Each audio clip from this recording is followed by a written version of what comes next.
So you want to be a Digi-tuber episode 4. When? When should I start uploading? For the 4th episode of this mini-series, when you should start uploading is an important question to consider. Spontaneous uploading is fine in my opinion, but when it comes to creating a name or a brand, you want to be consistent. But do keep in mind, uploading frequently can come with several downsides as well. Number 1, burnout. And number 2, lower quality content. Ultimately, content is subjective to the viewer, and if you think you can do something better on your video, don't upload it. It's as simple as that. But in a lot of my videos, you may notice the occasional editor's note. This is usually just me taking the easy way out and just owning up to the fact that I messed up when writing the script or audio recording and didn't want to go back through the extra steps to fix it. Sometimes meeting a deadline trumps perfection. When it comes to burnout, breaks are important. Feeling a bit pressure to upload is an indication that your passion has turned into a chore. And ultimately, the chore can make you hate what you do. I feel some content creators right now are forcing themselves to push content for BT8. And while having information ahead of the set is nice, not many people have the physical cards and or don't want to spend the time to print a bunch of proxies. Which ultimately is why I took a 1 to 2 week hiatus to brainstorm new content and come back with new content in the form of collaborations and for those wanting to be potential content creators. Whether it be Digimon card game related or Digimon in general. For some brief history, I started Digi-Panda wanting to explore cards from the entirety of the card game with references to the episode of the Digimon Adventure series. I thought it'd be fun, and at the same time, it'd be a hit of nostalgia for viewers. And these uploads were once a week.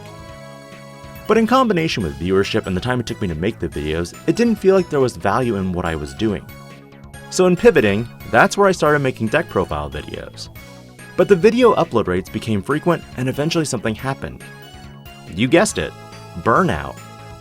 So began a weekly upload of deck profiles instead of doing multiple deck profiles a week.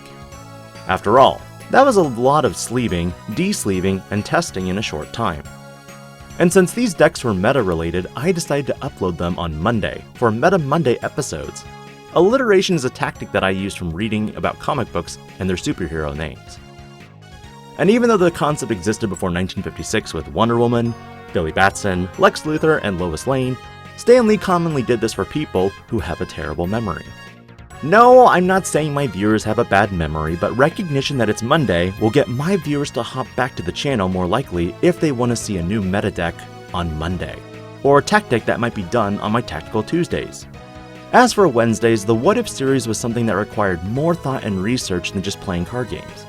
And in that, it took me to a more creative side of things. And while it is my least viewed video, I still enjoy the aspect of looking at the future of what Bandai will do with this card game.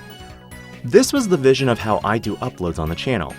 And while the So You Want to Be a Digi-tuber series is only going to encompass 6 episodes, I do want every potential content creator out there to know and figure out a schedule that will help bring you consistent viewership back to the channel. Every person is different in how they upload, and every viewer is also different of when they want to view items. We've covered the why you want to do content creation, we've covered the what you want to do content creation about, how you'll do it, and when. The next question is, who? Check out the next episode if you'd like to know my thoughts on the who. This is Digi-Panda, logging out.